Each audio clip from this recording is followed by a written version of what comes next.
We can please bow our heads. Lord, thank you for gathering us today and for the friendships we have made and continue to develop. These true friendships have provided us with support in the time of need. May you continue to provide us with the patience, understanding, and love to continue building strong and lasting relationships with each other. Lord, you have brought us safely to the beginning of this day. We ask that you continue to protect us today and always by giving us your grace, and also grant us the strength and courage to overcome life's challenges. We ask this in your name. Amen. Thank you. And before the chief gets too far, I spend lots of time going back and forth between Northern and Southern California. If you spend any time in LA County, you would know how lucky we are to have our police chief. The kinds of things, the issues, the problems that are down in Southern California, we don't have those to the same degree here. And in the 4 years I've been going back and forth, I've asked 7 times to meet with that police chief and have yet to get on that calendar yet. Either he's the busiest person I've ever met, or some of us just aren't important enough. So I just want to thank you for taking time out of your schedule to keep coming back to us. We may not always agree, but you're always open to listen, and we appreciate that, Chief. Thank you. So we're going to start with... Thank you for your leadership. That's true. Now, I know there was a mic right there, and now it's gone. Right there. We're going to start with you, Tim, right there, because we're going to start introducing each other or ourselves. So, but I do want to say, if I could grow a beard like that, I would. And I can't. So that's all you ever see is this little thing here and this little thing here. And so I admire that. And one day, maybe, I'm going to grow that. Go ahead. Hey, I'm Tim. I'm from the Social Ground Foundation, and I handle all the media here. Hello, Manu Martinez. I'm the president for KCXU 92.7 on your dial. So all of you should know that we do broadcast this on the radio networks too, throughout San Jose and Santa Clara County. Good evening, Tony Mata, San Jose Police Chief, and I hope everyone has a happy Halloween and a safe Dia de los Muertos as well. Thank you.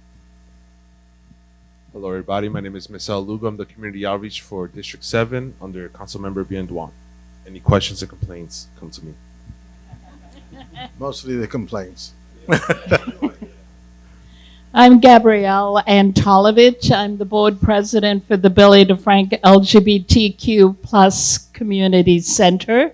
And I want to say we just joined PACT, People Acting in Community Together, so that we can together work on the school board issue that right now is anti-LGBTQ and anti-trans, but I know they're going to go into all the other issues. So I'm here to make sure we stay intersectional. Speaking of school boards, my name is Milan Valentin, and I'm a trustee for the Franklin McKinley School District. So I'm here representing the school district today. Hello, everyone. My name is Javier Ortega. I work for the Office of Supervisor Otto Lee, San Jose native, and Santa Clara alum. My name is Alberto Carrillo Sr., retired from the County of Santa Clara, but also commissioner with the Veterans Commission of the County of Santa Clara. Thank you. Good evening, Jose Posadas. I work for the County Registrar of Voters, and we're getting ready for a very important presidential election year next year. I'm also a member of La Raza Historical Society and a graduate of San Jose State. Rafael Vaquerano. I'm the new CEO for Gardner Health Services. I am on day 22. I'm not counting. Excited to be here and partner with the community a lot more and get to know you all better. Good evening, everyone. I'm Damon Silver. I'm an assistant at the Public Defender's Office, so I'm part of our administrative team.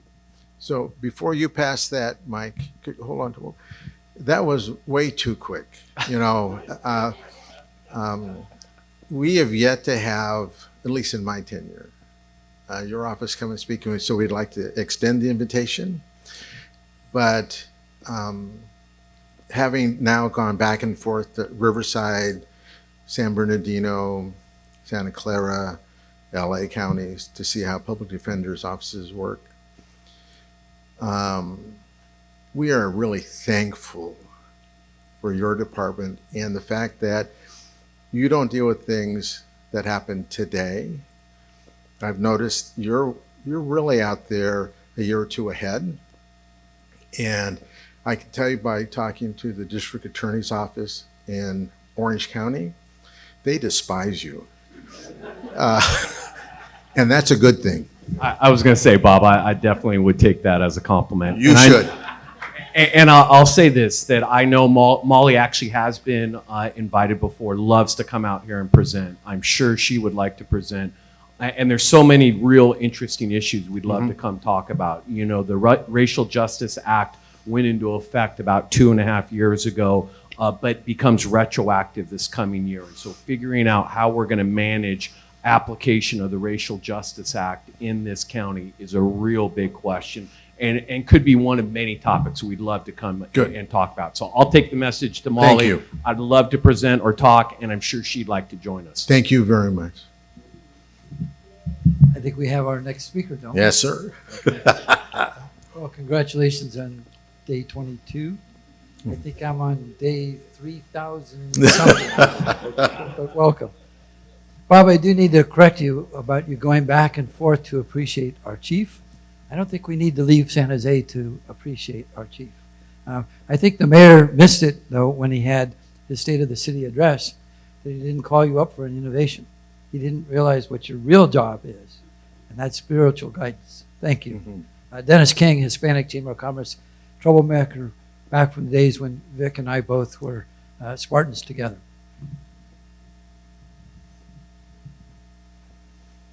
Hello, good evening, everyone. My name is Evelyn Rojas, and I am here on behalf of the Hispanic Foundation of Silicon Valley. Evelyn is also known as number 9 of the team for Hispanic Foundation. I'm Steve Guerrero, San Jose State Spartan as well, born and raised here in San Jose. I'm currently the director of public sector for an organization called Anaplan. We just got done rebuilding the entire state welfare system, so we're helping our Santa Clara County and a few other cities in the area. And also, I'm one of the board members for the First Tee of Silicon Valley as well. So thank you for having me. Well, my name is Robert Aguirre, and I'm an advocate for unhoused people, president of the Santa Clara County Union of the Homeless. And I work tirelessly to try to help people, and these are our most vulnerable, and I think they deserve the most help. Thank you. Tony Estremera, Santa Clara Valley Water District, and like being, you're in my district. Good evening, Richard Santos, your director of Santa Clara Valley Water District, and here's our blessing.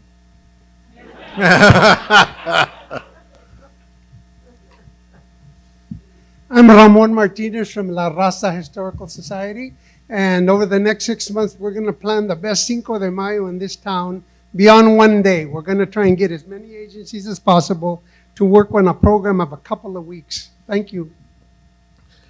Thank you. Corina Herrera Loera, currently serving the East Side as the Alum Rock Union Elementary School District Board Vice President and current candidate for County Board Supervisor of District 2, which is your district. So thank you.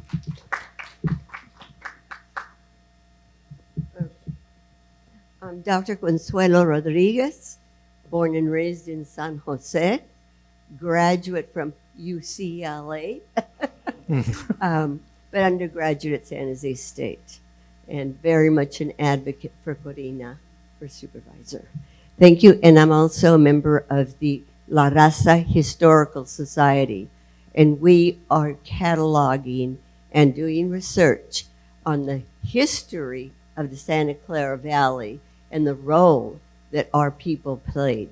So we are gathering a lot of information.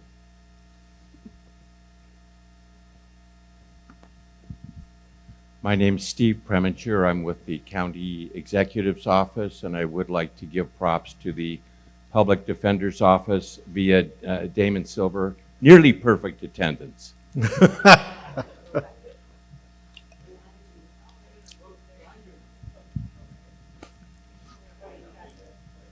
For those that don't know me, my name is Eugene Bradley. I am founder of the Silicon Valley Transit Users. We're a public transit advocacy and watchdog group.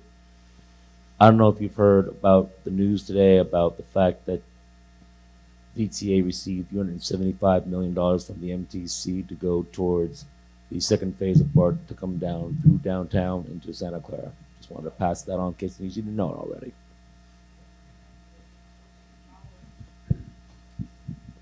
Good evening, buenas tardes. Raul Colunga, former county bureaucrat for 34 and a half years, retired 17 years. Also a founder of La Raza Roundtable, on the executive board, past chair of the Juvenile Justice Commission, past chair of the Council on Equal Employment Opportunities for Santa Clara County, and I'm sure there's other past things that I've done that I probably don't want to mention.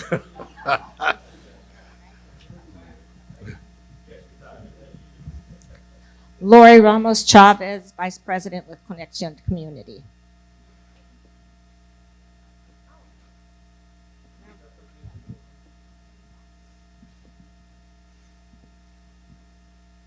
Hi, good evening. My name is Andrea Martinez, and I'm the manager of the Santa Clara County Office of Immigrant Relations, but here today representing the Betty Young for Supervisor campaign.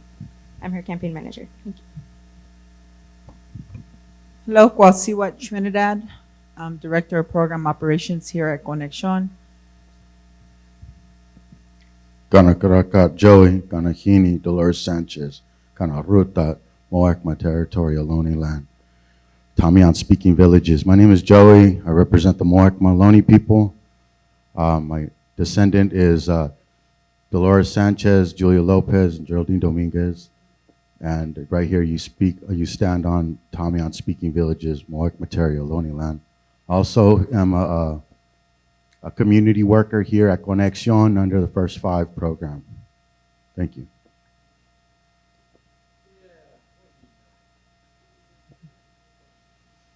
Is that everyone?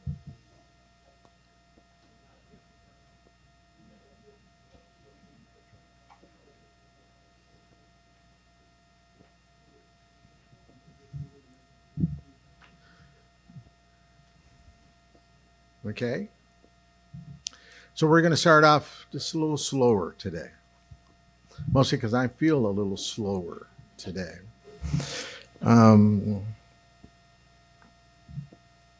Numbers. Do you know that 5 minutes after this meeting is over, and I mean after everybody clears the room, whatever time that is, on my drive home, a gentleman calls me. Bob, what are the numbers? Not, hello, Bob, how's it going? Hello, Bob, how was your day? But a gentleman calls me. I don't want to mention his name. What are the numbers?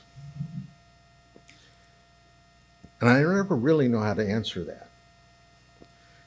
I mentioned that we go out on the radio, and then we go out not only today, but every week. That's in the loop. It's in a program. We're on Facebook Live, Tim, and what else? Okay, YouTube. I know how to get those numbers. That's easy because I say, hey, Tim, what are those numbers? For the radio, I have no clue. And I can count who's here. So with this part, we're anywhere from 1,000 to 1,200 a month of hits and people that show up. people that call and have questions about who was here and what they meant by something. So those are the numbers I give to Victor. Before, when I would say, we had in the room 50 people. That's great. The other day when I said we had about 1,000, that's it? And I thought, it made me think back, and I thought, I know he didn't say that. I think what he meant was, that's it? Good work. So I took that, went down south to see my grandson play baseball.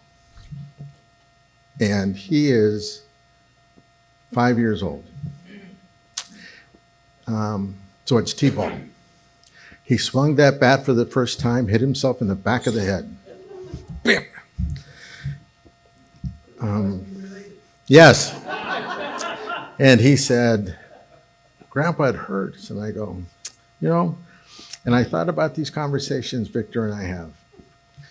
I go, it's only for the moment. Because it always feels better, in about an hour. Why in an hour? I go, it's because an hour after the game, an hour after the practice, we always have ice cream.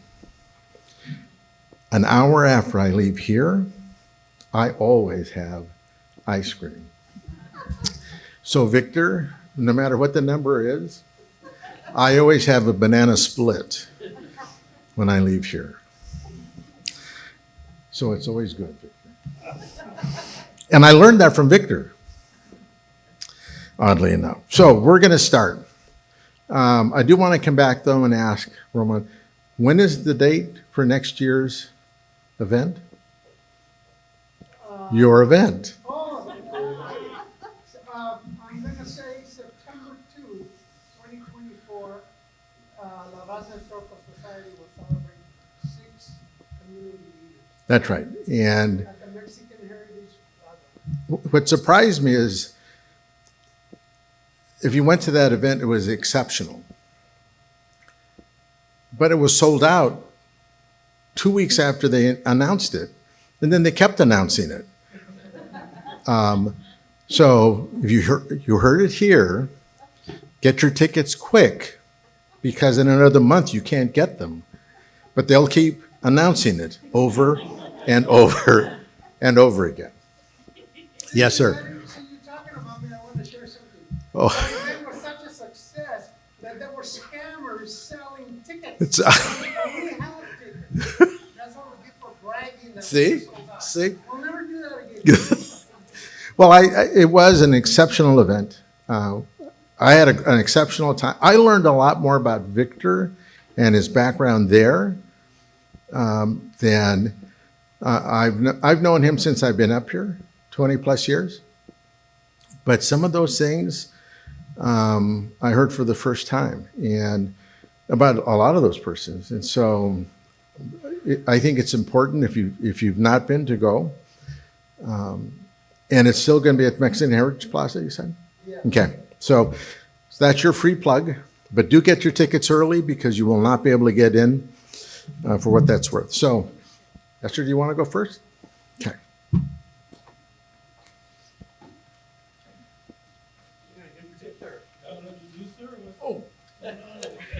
So, no. So we were going to have Zoe Lofgren come. So how many of you have heard about, I think it was 4 persons, maybe 5, that tried to become Speaker of the House, and all that circus that was going on? So I actually enjoyed watching that because it really shows dysfunction at the highest level. I felt sorry for anybody that was in those rooms, but at the very end, they finally picked somebody. Now, in my own personal opinion, they could have picked any one of those persons, because they were all exactly the same. But we're lucky that we have Zoe, who I think by herself has more brains right here, than all of them. But she now has to stay there and sort of figure out, okay, you've wasted now 3 weeks. You know, how do we keep moving? Because now we're behind. And so she wasn't able to get here on time. That's what part of this is, trying to make sure if she was able to. But Esther has really been doing all the work to get this part ready. And so I want to make sure that one of the things she wanted to do is honor Victor in her own way. And nobody does it quite like Zoe, which is with a velvet sort of voice, but with that iron fist. At least that's what Victor said. I don't know that as a fact. That's just what Victor said. There you go. So with that. Thank you, Bob. It was very interesting because one of the things that we do is always have Plan B. So one of the things, we had so many flight delays and so many like votes that happened late. I think it was deliberate. But part of what happened is she had a flight scheduled that was going to go through LA and it got delayed. So she's on a plane as we speak and will be landing at SFO at about 8:30. But it was very important to Zoe to send a message. So she took time earlier this week to record a special message about Victor. I had no idea they went back for so many years. I didn't realize that she actually worked on his campaign when he was running for city council. But without further ado, Tim, if you could start the video from Zoe, and then I'll share some remarks.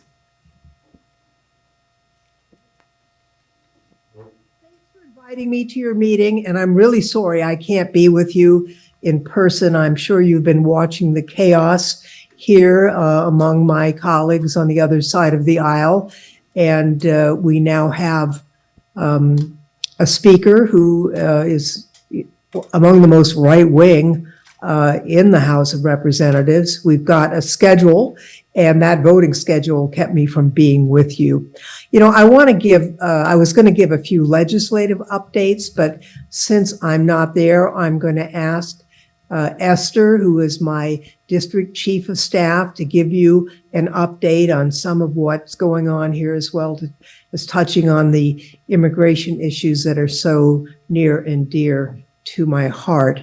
But before turning that over, I just wanted to say a word about Victor Garza.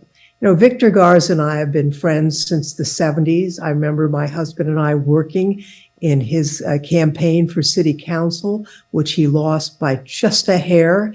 How much better our city would have been had he won. The things he's done in our community are nothing short of amazing. From his efforts in the American GI Forum to taking over the direction of veteran services in our county, to being the founder of La Raza Roundtable, to being a respected leader, he is really a marvelous role model and a good friend. And I just want people to know that I have put something about Victor into the congressional record today, so that the whole world can know about his wonderful service to our community and what a fabulous person he is. In addition to the legislative update, I was looking forward to doing the introduction of Raimundo Espinoza, the CEO of the Gardner Family Health Network. Unfortunately, I can't do that either. I think you know Raimundo, and one of the things that we've been able to do when the Democrats took the majority was to reinstate direct funding for community efforts directed by the members of Congress. And one of the things I was able to do was to get funding for the Gardner health services so that they could continue and even expand the wonderful, sensitive services they provide to our community, and especially those who have the least financially. Ray is spectacular. As many of you know, he's retiring soon, but what he has done with the Family Health Foundation is nothing short of miraculous, and I know that you will warmly receive him. I'm so sorry I will not get home in time to be with you this evening. You are all very much in my heart. I think of you constantly as I serve here and all the things that we might do better to serve each and every one of you. Again, thanks for letting me speak with you via Zoom, and I hope to be with you personally soon.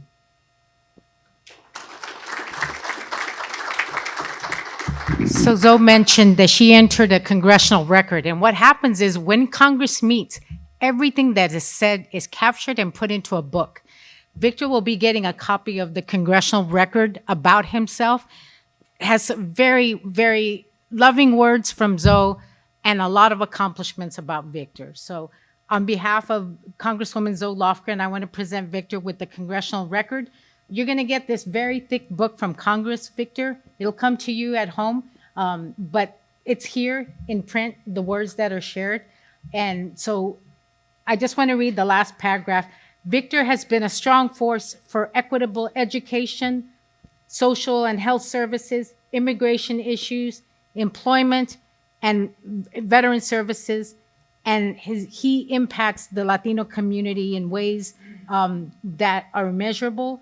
He is truly the best that our community has to offer. And it has been my privilege to work alongside him, and I am proud to call him my friend. So I'd like to present Victor with this congressional record.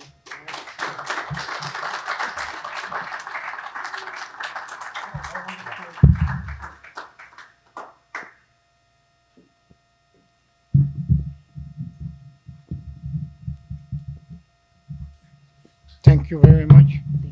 You know, several of us, and I'll just mention a couple of names, but we have like Rose Amador and of course Pete Carrillo, others that are not able to be here.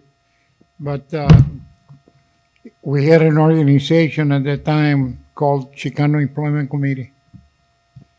And after the lawsuits that we put against the police department, the sheriff's department, the school districts, the county, the city, and we won by consent decree. It took us about 3 years to force the unions to accept what the court had ordered, and that was to desegregate and start hiring Hispanics in all those areas. The impact that we had has been that today, if you look at today's police department, you see Asians, women, blacks, Hispanics, a diversity of people in the police department, the sheriff's department, in the county and the city, in the many departments, because all of them were discriminating. They wouldn't hire us, but that happened because of the help and support we had from people like Zoe Lofgren. And at that time, the congressperson was Don Edwards, and she used to work for Don Edwards. We met when she was a very young lady going to college. That's when we met. And of course, I'm 86 years old, so it's been a long time. Okay?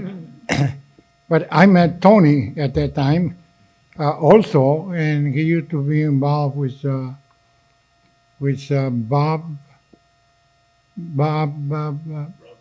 Brownstein and Susie Wilson, who became a county board of supervisor a few years later. And they had their own group also. But we worked together for the same cause. And the results you're seeing today, and I'm proud to say that we have made a dent, but we need to work together. Because I see many of our judges today, Superior Court judges, that have retired. There are people people of color, women. They retired, they leave, and no one is replacing them. At least not of the representation of the community. So we need to work in getting more women, more Hispanic, more blacks, more Asians. Native Americans, I forgot about my good friend, Native Americans, that we need to put them in office as well. They also represent the community. Many of you may not know, but there's approximately 50,000 Native Americans living in the county of Santa Clara. Craig, were you here? Yes. Where are you? Okay. Is that true? Is that true? It used to be. I don't know how many have left recently because of COVID. We haven't been able to get together much. Okay, but we have approximately around 50,000 Native Americans. We do probably those that aren't associated with tribes or don't want to be associated with tribes. If the truth came out, we probably would have. Can you mention some of the tribes that are here in our community? Many of us do not know that, but you and I know because we've been working together for a number of years, and that was the reason why we invited Craig to join the board of directors of La Raza Roundtable, and he has done a wonderful job working together with us, with our Native American brothers and sisters in La Raza Roundtable and all the members of La Raza Roundtable.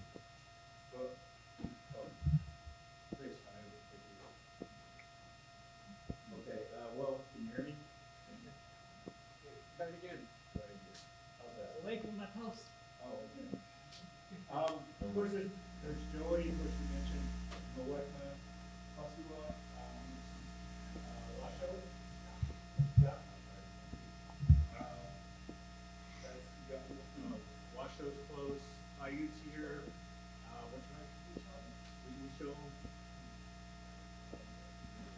Okay, and then there's a lot of transplants like me that come in here, relocated, especially from the Dakotas. I came from Oklahoma, and of course, but I'm also Paiute. But those are some of the tribes that are here in the area. Thank you, Craig. I just want to say thank you. We have been able to work together. We have been able to do some things that they ask us to see. We support them, and we go up there and we support them, and we will continue to do that with any of our community members. And if you're white and you need our help, we will be there for you too. We don't want to be like they were with us. But it wasn't really just white people. It was the unions that were the biggest enemies that we had in the city of San Jose and the county of Santa Clara. It's a shame that the unions have now composed most of them, and in many areas, or people of color. We had to fight with them to be able to become members of the union, to become, let's say, employees of the county and the city of San Jose. And we're not the only ones. That's happening all over the damn country.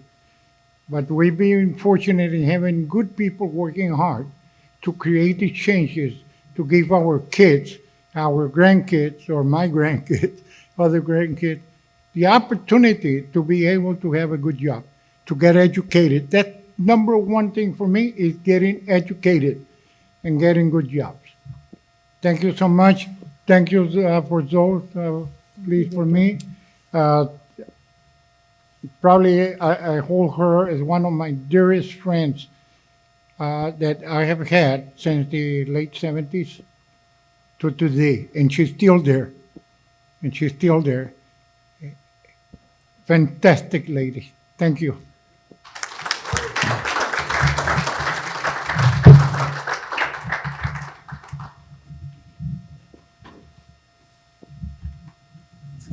Out of respect for people's times, I'll make my remarks rather brief. Zoe wishes she could be here. She's very proud to continue representing East San Jose and downtown San Jose, but our district now encompasses all of San Benito County, parts of Monterey County, mostly the Salinas area, but all the way up to King City and San Ardo. So it's a big district. Parts of Monterey, and in Santa Cruz County, mainly Watsonville. The Pájaro area is in District 18. So as you can imagine, the immigrant community has had wave after wave of really awful things happening to it, starting with the raids that were happening right before the pandemic. Latino families were seriously impacted, separated, and these were deplorable and unacceptable in Zoe's mind. But I do want to just sort of acknowledge it's a big district, but she's happy that she's still hanging on to East San Jose. She does want to share with you that the immigrant community matters, and we need to fight to make sure that immigration reform happens. She has several key policies that are going on. Number one, I do want to refer y'all to a new report that's out of the County of Santa Clara Office of Immigrant Relations, and we have Andrea, who is the acting manager right now. And that report will give you a sense of what immigrants contribute in Santa Clara County. They are the majority of STEM workers. They are the people that were on the front lines during the pandemic. They were the farm workers. They were the people that were doing health services and social sector jobs. All the people that couldn't stay home and shelter in place because they were out there picking the crops that fed the rest of us throughout the pandemic. And people like Raimundo, their clinic was key in serving the health needs of that population because so many people didn't have access to health care and needed to get the vaccine. So Raimundo can tell you more when he gets his turn to talk. There's several key issues that are happening right now. Immigration reform is super important. The registry bill, it would be good to update that law because it's since 1929 has not been updated. And basically, it would give permanent resident status to immigrants who've been part of our community for years and that have contributed or working here. It would provide a pathway for them to be legal, to be recognized here. Second, the Dream and Promise Act, which will provide permanent solutions to those who came to the U.S. as children and who know no other country other than the United States. Third, the U.S. Citizens Act, the Citizenship Act, is comprehensive immigration reform that we've tried to get for years. That includes the DREAM Act. And so these are things that are underway. The Farm Workforce Modernization Act is a bipartisan bill that would give legal status to literally 11 million undocumented immigrants. So these are 4 key pieces of legislation. I encourage you to read the report that's new out of the county in Berkeley, because it'll also give you a sense of what immigrant communities do and what they contribute to the U.S. economy. I do want to say that Zoe has been active in funding several key initiatives. I'm reminded that the chief is here. She provided funding for their mental health crisis response.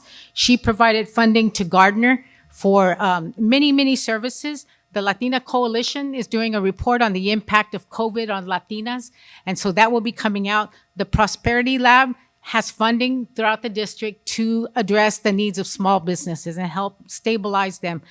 The big one, though, that she wanted to highlight tonight was the specialty clinic that Raimundo can share with you tonight. Gardner has always been at the forefront of serving the most vulnerable. Raimundo has done a tremendous job of growing Gardner over the 37 years he's been there. And it was an honor to provide the seed funding with the clinic that Raimundo will talk to you about. So I want to ask Raimundo to please come forward and share more about that, and also to talk about the partnership with the School of Arts and Culture.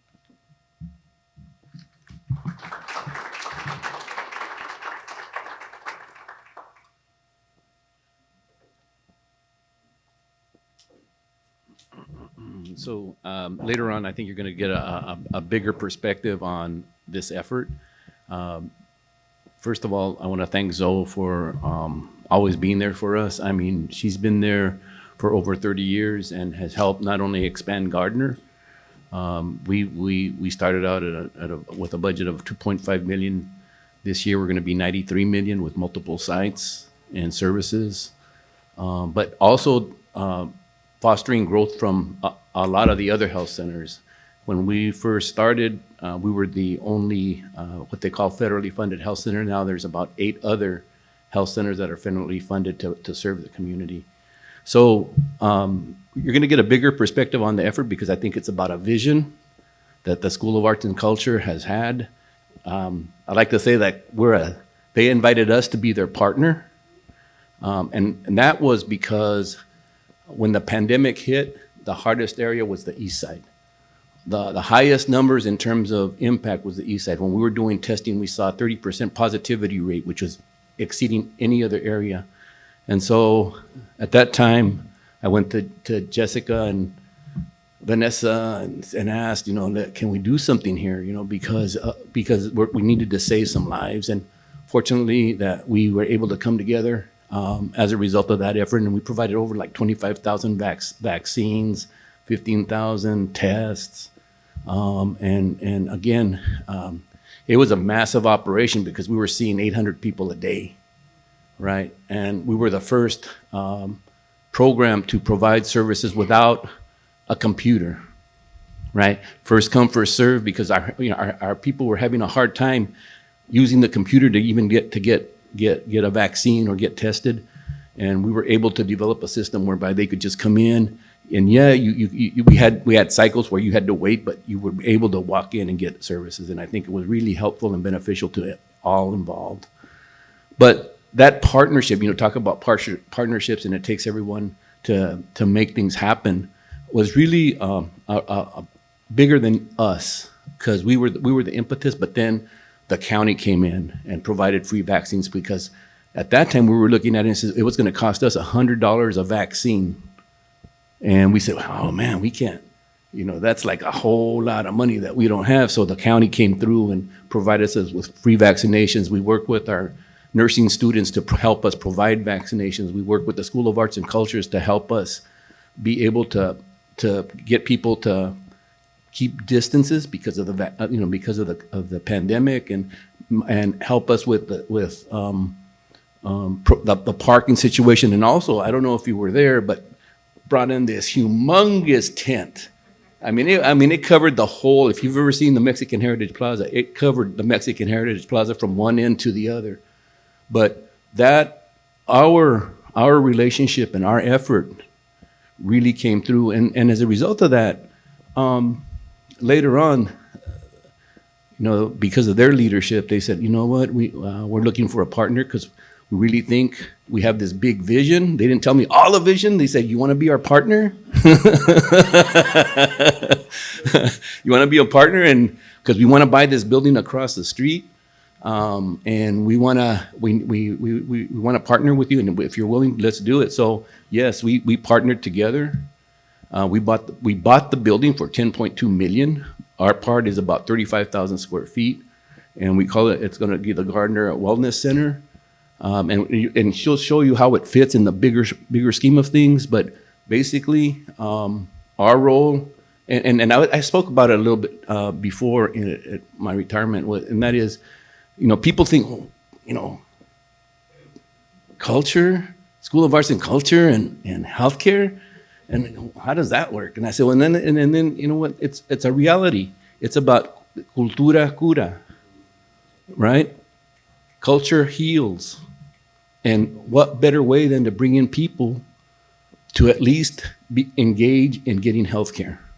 And the program that we're going to put together, along with them, they're going to build a 200 black box theater and a cafe, and we're going to have our program there too. We're going to have a large mental health program, specialty mental health. This program, people won't necessarily have to come to us. We can go to them, which is great. It's going to target the 0 to 18 plus their families, and especially those who are involved in the justice system and the social service system. We're going to have about 38 employees, and half of that, because we got 10,000 square feet, so we're going to have about 38 employees, and one half for specialty mental health, and then the other half, we're going to have medical services, dental services, and chiropractic services in that unit to begin to hopefully provide a holistic approach to helping people help themselves, because that's our goal. I think healthcare is just a means for me anyway. That's what we've been talking about. It's not about, yes, we want to keep people healthy in mind and body, but why? Because we want people to achieve their dreams. We want them to be healthy enough to dream and make things happen for ourselves as a community. And so with that, again, I think I'll turn it over to give them the bigger perspective, because we're just a component of it. But I think the reality is, if you build it, we will come, and we're going to need the support, because if you can see it, you can make it happen. That was the same thing that happened with the Mexican Heritage Plaza. All of you that were here that fought to create that was because someone had a vision and the ability to see what's possible. And so I really hope that you will enjoy this presentation.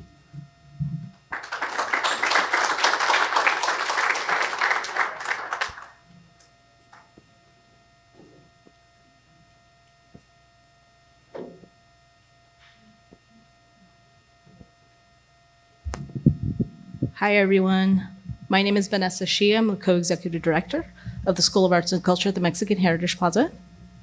My work wife and partner in crime, Jessica Pasadillos, is on her way, but we're trying to get situated as well.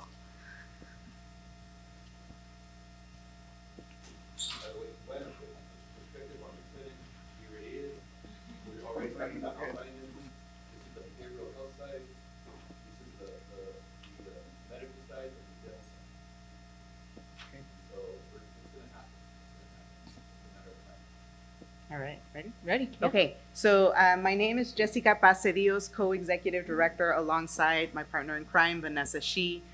Today, we're going to share with you La Avenida Cultural District. So it is a broad vision that the School of Arts and Culture, in partnership with Gardner and also the Si Se Puede Collective, is championing. We do have a PowerPoint presentation for you, and I know that they're working on getting that up. Excellent.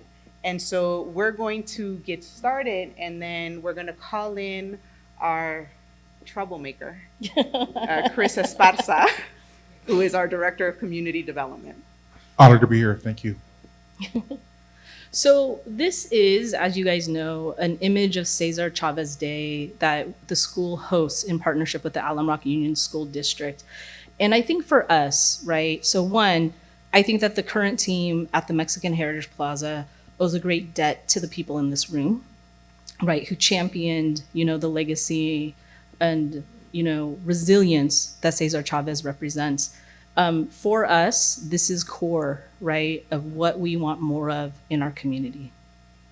And then a quick fact, I think most of you know this in the room. The Mexican Heritage Plaza was built on the site of one of Cesar Chavez's first grocery store boycotts. And so when you think about the historical legacy of this community and what the Mexican Heritage Plaza represents, there's pride, and there's also, right now, an urgency to preserve what is built here. Next. So this is our vision and our mission. And when Jess and I were thinking, in March 2020, what are we going to do? There's a pandemic, right? It was really, we're being led by our vision and mission, especially about this idea that we can inspire compassion and vibrant communities. Next. All right, so again, the School of Arts and Culture, we are a nonprofit organization. We are the permanent operators of the Mexican Heritage Plaza. And as Vanessa said, right, we stand on the shoulders of those who came before us. We have a long-term lease with the city of San Jose, 35 years. Given the vision that we have, we are looking to renegotiate that to get the equivalent of ownership. And really grateful for all of the partners and the activation that happens at La Plaza. Next. So in January 2021, yeah, it's almost 2 years, Jess and I became co-executive directors of the plaza. And for me, I'm incredibly grateful to share this responsibility with another woman of color, right, who has such passion and who is a powerhouse fundraiser as well. And so just so you know, right, Latina, Chinese American, and the power in having two women of color lead such a historical cultural organization in East San Jose, showing our community that there are different models to share power and to do the work is incredibly impactful. And we get to share the burden of some of the challenges that also arises. We call them at the school bad cop and worse cop.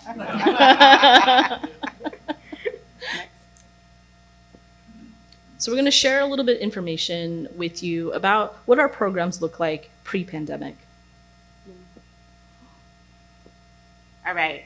So pre-pandemic, right, we are a cultural organization. The programs that you see up here, we still continue to provide. So we have our arts education program, where we serve students after school and also during the summer via summer camps.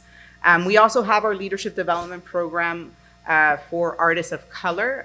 The program does predate the School of Arts and Culture. We took it on when Tamara Alvarado founded not just the school, she was also a founder of the Multicultural Arts Leadership Institute. And then our flagship program is our community engagement program. So we work with over 60 local artists, multicultural groups, community-based organizations in order to activate the space.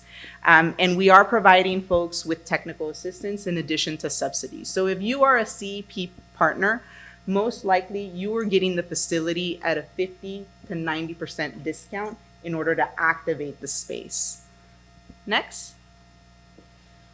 And then the pandemic hit, and Jess and I were wondering what could we do that could really activate the two assets that we have at the plaza. One, this 5.3 acre facility, right, that has 55,000 square feet of programmable space. And we also have a team that knows how to move community through that space. So as you can imagine, we were after Second Harvest of Silicon Valley saying, hey, wouldn't a partnership be great? And in the middle of the pandemic, they were like, hey, no new people, right? But I'm really proud to say that to this day, we have moved from a drive-through food distribution to an ongoing farmers market inspired mercadito, where it has become kind of like a demonstration site. Second Harvest brings their new board members, their new staff members out to our mercadito to show them what a well-run program looks like. That's right. All right, so we're gonna go to the next slide. And then I'm going to provide some context, and then I'm going to invite Chris to speak to the different development projects. So some facts about the Mayfair community. So you see this picture. It's an aerial view of the Mexican Heritage Plaza. You see the blue bus. That is a main transit corridor.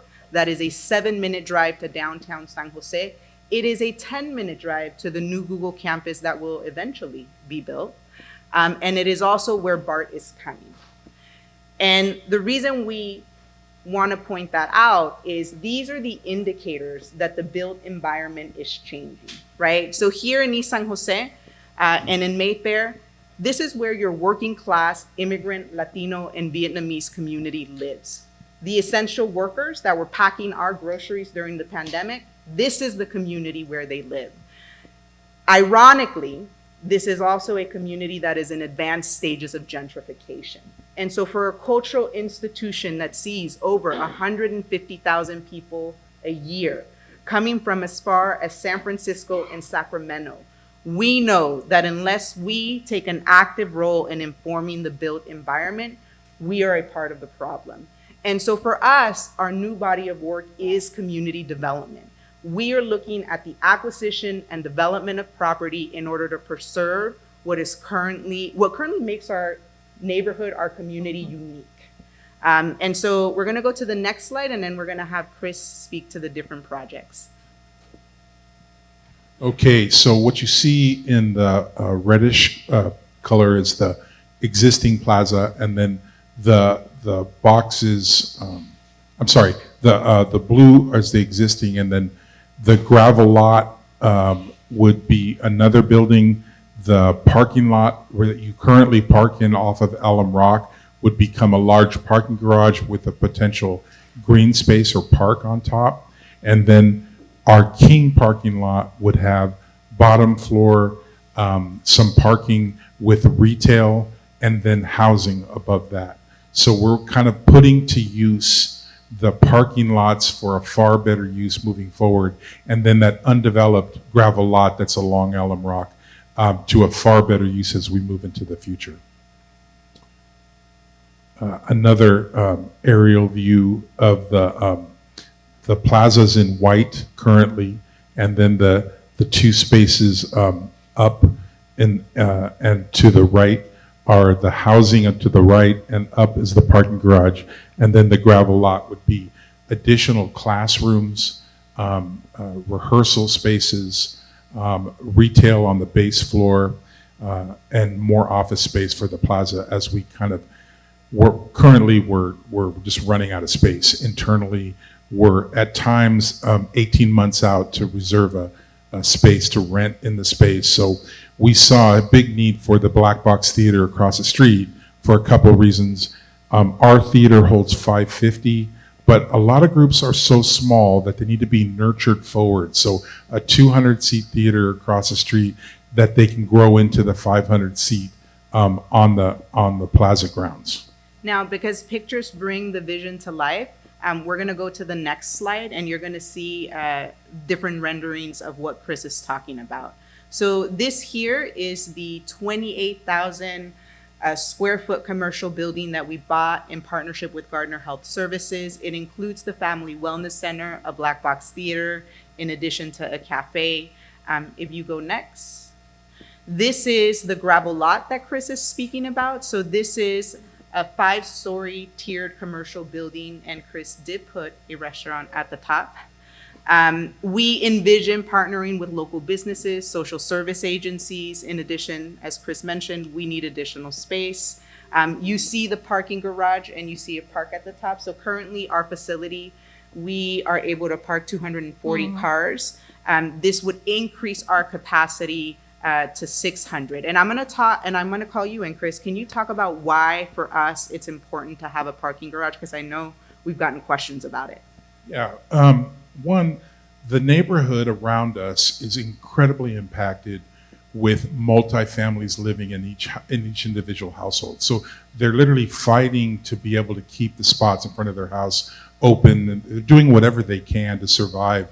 That's one of the issues, but the BRT came in, and because of COVID, it's not yet, it's the crowds towards it haven't filled it yet. So we have this mass transit out in front, but in essence, it removed 200-300 parking spaces just from the surrounding area of the plaza. And then we see, as we're adding in retail, because in a lot of ways, it's not just our residents that are getting displaced, it's our commercial businesses around us. When they kick out a boot store, inside that boot store is a belt maker and several other small businesses that share space. So we're seeing displacement happen really fast. So we wanted to put in retail, but you really can't have retail yet unless you have parking, at least for the next 10 or 15 years. Like we are pro-transit and we want to see the environment taken care of. But at the same time, we're not quite there yet. And we see a relief valve as we get ready.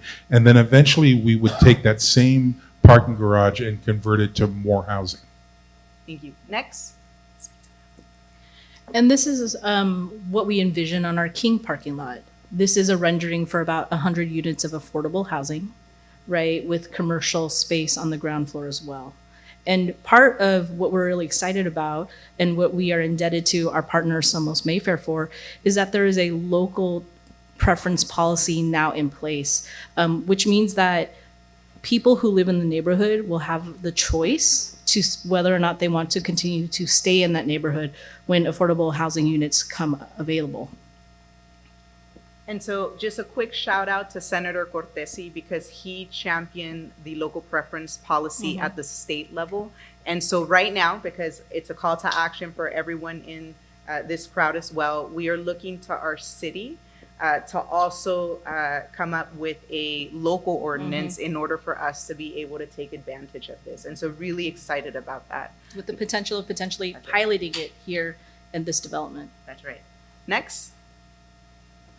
And so this is another view of our priority project. So when we approached Raimundo, I believe that this is the image that we shared with him. Yeah, maybe not the stuff before. This is what we call La Plaza Junior. It is where we are expanding our programming. And I love this image because it shows you our proximity to downtown, right? And when you think about the pressures that this neighborhood is building, we are in a moment in time where we can still mitigate the gentrification that we are experiencing so that we can so that our story is different than what happened in the Mission in San Francisco. And I think that that can be very powerful, and that can be the legacy that we leave behind. Next. So this is what Plaza Junior looked like before we took it over. In fact, I think that it probably looked a little bit better here because all the windows had been broken, And if you have a chance to kind of hit our social media handles, you will see that we've actually installed a temporary mural with a lot of Muertos imagery for our Avenida del Tares event tomorrow. Next. And then this is how we would activate the space. So there are 4 local businesses, and we don't want to displace them, right? What we want is to increase foot traffic so that they can succeed. And then here you see Gardner Health Services, Family Wellness Center, in addition to the medical, dental, and chiropractic services that will be offered. And then on the SOAC side, you see the Black Box Theater and our cafe. Next. So this is, again, an aerial view. They are Google colors. We realize that later. Next. And then we're gonna have Vanessa talk about the why, and then Chris is gonna talk about the cultural district. Yeah, so I know that a lot of people kind of wonder, like, what's an arts and cultural organization doing in community development? And the truth is, right, it's about the preservation of our cultures, traditions, and identities, especially those that are uniquely East San Jose, right? We know that the formation of a cultural district could bring economic mobility and stabilization to our neighborhood. We also know that's an opportunity to establish a destination for San Jose. San Jose has one of 3 remaining Japantowns in the country, and yet no cultural districts whatsoever. So wouldn't it be powerful for San Jose to have its first cultural district with the plaza at the center of it in East San Jose? And then I would also say that, hey, we know, like you know, that property ownership confers a certain level of influence, right, and power in decision making. And we want to ensure that community voice and perspective is at that table as the community outside the plaza and the neighborhood outside the plaza is being developed. All right, you're gonna go 2 slides forward. All right, Chris, all you.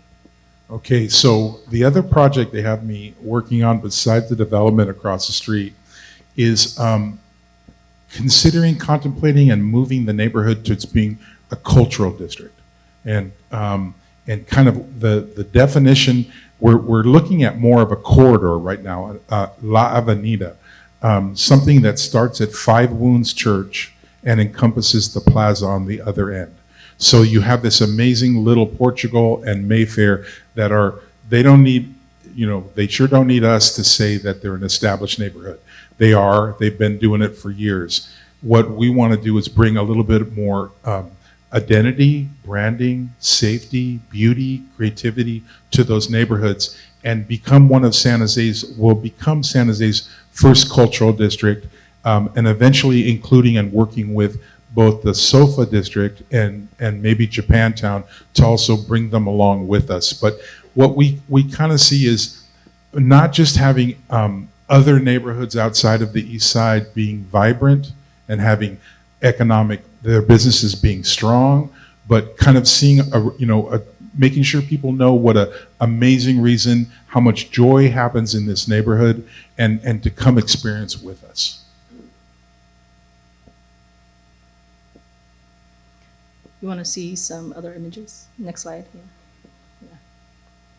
And so these are just some images of places I'm sure that all of you are greatly familiar with. Really excited. So Quetzal Gardens is kitty corner to the plaza. Our colleagues, Somos Mayfair, have their home offices in the ground floor. We spent a good 3 hours with them this morning there. But it's also another illustration of why local preference is so important. There's something like, I think, about 85 units in Quetzal. 2 came out of 95116 that got those units. The rest were spread out over folks that had got on those lists and knew how to work that. The rest of the entire units went to other folks. And it's not that we don't, all folks need help. You don't want to draw a line and say you don't get help, but at the same time, to not have your own be able to stay where they grew up, where they experienced their life and make their memories, but have no choice, was something that the local preference will help us work against. There's our anchor, little 5 wounds, one of our murals. The School of Arts and Culture's new work adds and develops assets for our neighborhood. In doing so, we deepen opportunities for our shared community life. The anchor of community life is always home. And we hope that we can offer La Plaza as a home to people as part of an affordable housing project we seek to build on our King Road parking lot. Imagine a home for 100 local families who choose to thrive here. These are homes that could be for our working class families, teachers, and artists, thanks in part to the local preference policy recently passed by the state of California. Imagine moving from home to a new parking garage in what is now our Alum Rock Avenue lot. This garage will provide over 600 spaces for our neighbors who still cannot rely on public transit, as well as a rooftop park. This same paseo takes us to a 5-story tiered commercial space that will bring more services to residents, more spaces for entrepreneurs, and more classrooms for the School of Arts and Culture's future students. Every great vision needs to start somewhere. This is where La Plaza's future begins. In this 28,000 square foot property across the street from La Plaza on Alum Rock Avenue. It starts with a neighborhood cafe where friends can gather, a 200-seat black box theater where our partners can create, and a wellness center operated by Gardner Health Services that will take care of our families. And it starts with not displacing the 4 businesses that currently occupy the space, because we believe in inclusive prosperity, not just prosperity for those who are coming, but more importantly, prosperity for those who are here now. That is, we believe that this vision holds a place for all of East San Jose. Welcome home. So that's it. I don't know if y'all have questions. We're all here. I see, okay. I have a comment. I want to congratulate everyone. I'm sorry to see you retiring before these things happen, because you have been a part of it, I'm sure, from the beginning. And now you're leaving before actually realize. God willing, you will be around. And you can see the beginnings of your work. Just as many of us, and myself, I'm one of the original board members of the plaza. That when we started it, thank you. When we started it, the plaza, we started as a garden with the idea of doing a garden like Japanese gardens. But instead, the board, we decided to do what we ended up doing. If I remember correct, it took us 9 years to build it and raise some of the funds. But thanks to the city of San Jose, and I'm sure you're going to be getting a lot of help from them as well. We got a lot of help from the city of San Jose to be able to build a $35 million project that we have today, that I didn't know that it was used as much as it was stated earlier. How many thousand? 150,000. You see, 150,000. Can you imagine that? That's wonderful. That to me, I feel honored because I'm part of that.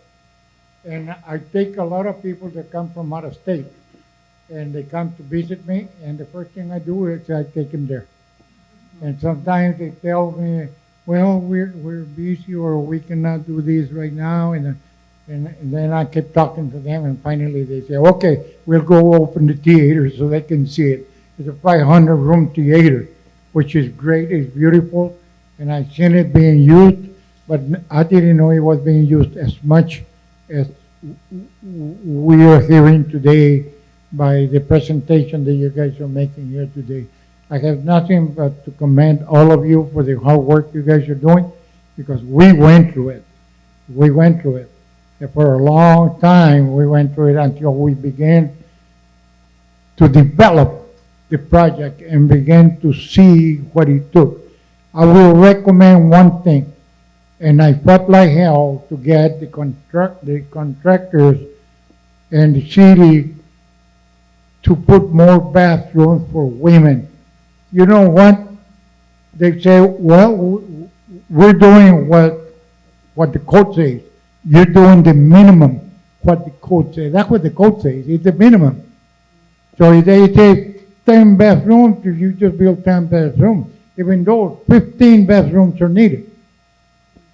So I fought like hell, and the board supported me to put more bathrooms in the Mexican Heritage Plaza, Garden Plaza. Don't make the same mistake. Add more bathroom for women. Poor women are in line way up there waiting to go to a bathroom, and the men go in and out. It's not right. We need to also look at our surroundings and see how can we improve on what we have. Don't accept the minimum. Okay? And while you're still on the planning stages, it's the right time for you guys to do that. Thank you so much. And I'm very, very happy to see that you guys are emulating what we started a number of years back. Thank you.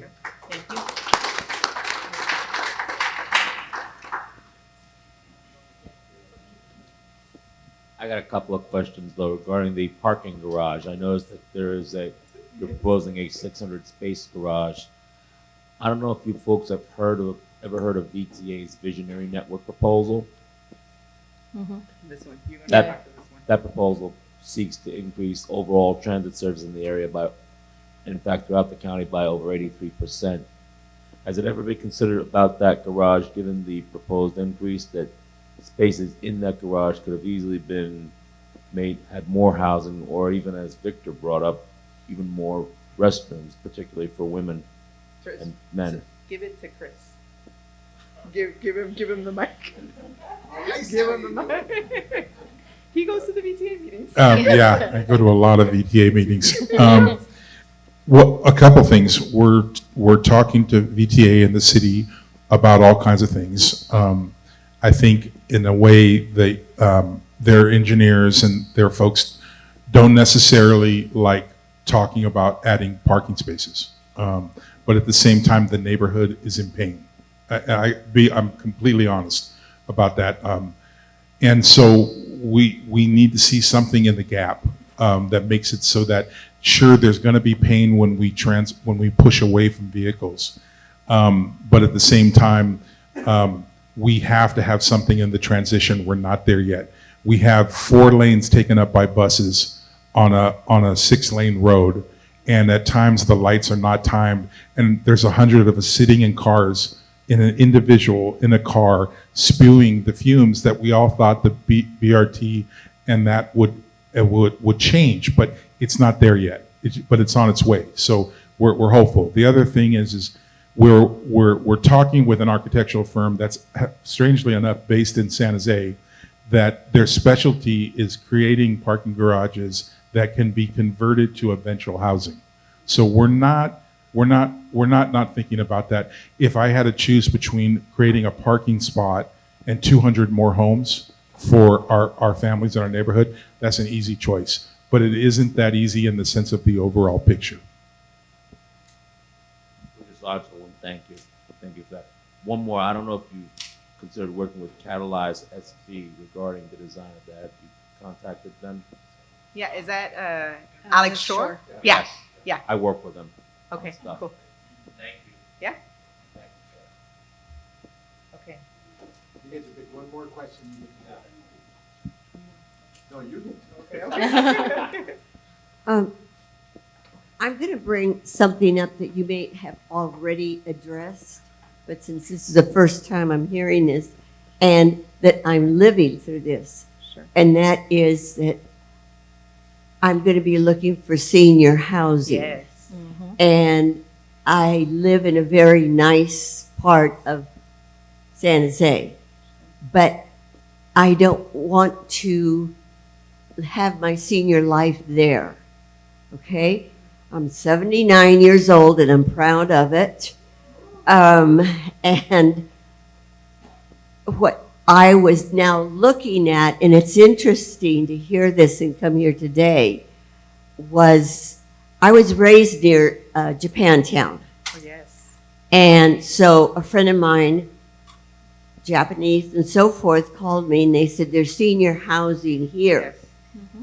And all I could think about was, oh my gosh, it's a community. And that, as a senior, is what we look for. Right. I mean, particularly those, in my case, I don't have family. So I have to say that I went over there and I got excited about being able to have senior housing in a community. And it's a community that I'm very familiar with. So I don't know if that is. Sure. So I'm going to talk about the spectrum of housing, right, and who we want it to serve. So for us, we know that there is complexity and that we are learning. And so there's a question of, is it pragmatic? But we're going to set that to the side, okay? So when we talk about affordable housing, we talk about the spectrum, right? We talk about the folks who are unhoused. We talk about the folks who are on the verge of losing housing. We talk about the age range, right? We also talk about the folks that work for organizations like SOAC, like Gardner, like the Si Se Puede Collective. In order to build a thriving community, you need the diversity of multi-generational families living there, right? And you're right? Like here is a community where you will have transit, right? We're a 7-minute drive to downtown, and there's also a lot of exciting things that are happening in the east side, right? And so it's about the accessibility. And when you think about the basic needs, right? You think about healthcare, right? You think about cultural activities. You think about our other partners. That is what we are trying to create, right? And so for us, A community life. That's right.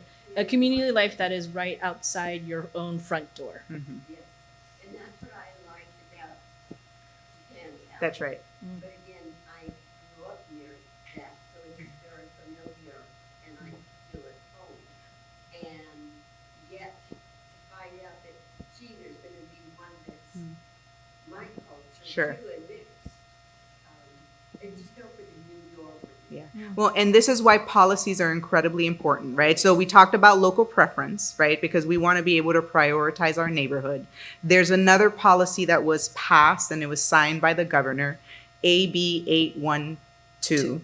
The reason why that policy is important to us is because if we are designated a cultural district and we are working towards that designation, 10% of the affordable housing that is built in a cultural district will go to local artists, right? And so when you are thinking about community, right, these are the policies that need to be in place for our people, for the sectors that we serve, right, to be able to take advantage of it. There's one more. Okay. Wait. See, Okay. we want to thank you very Yes. much. I'm going to keep my hand this way. Okay. You got it. Thank you very much. You got it. Thank you. Thank you.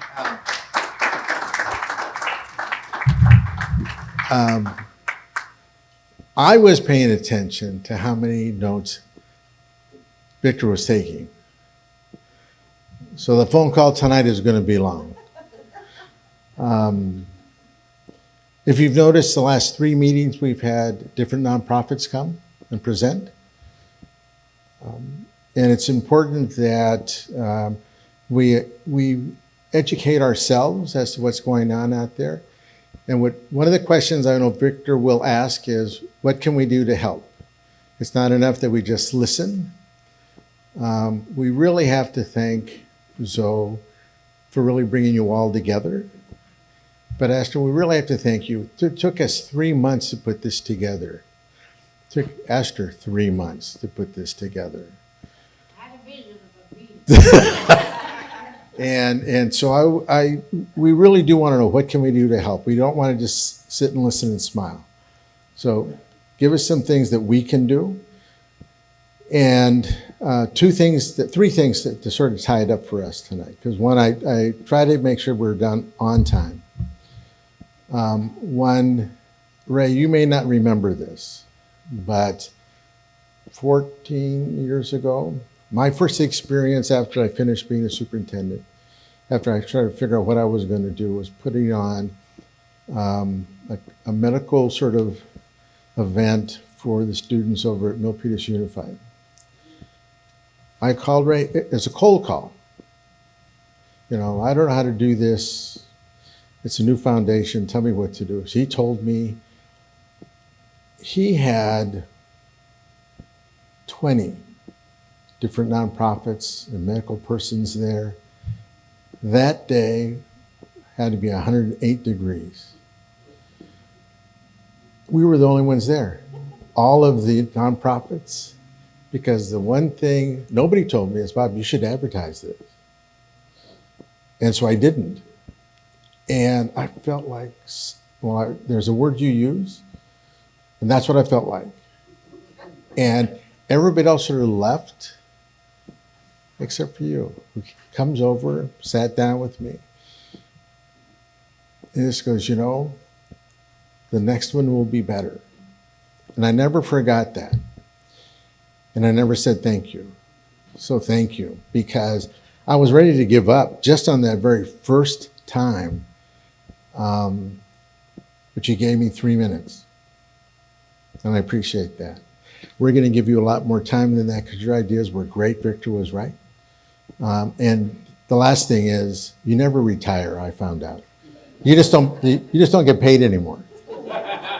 So we'll be seeing you in all the meetings. If you have announcements, please go right back to that camera, right here. And we're going to put them up and we'll put them on our loop. I look forward to being invited to more meetings that you put on so we can come and really listen more, because there's things up here, some things I have heard a little bit, but not many of them.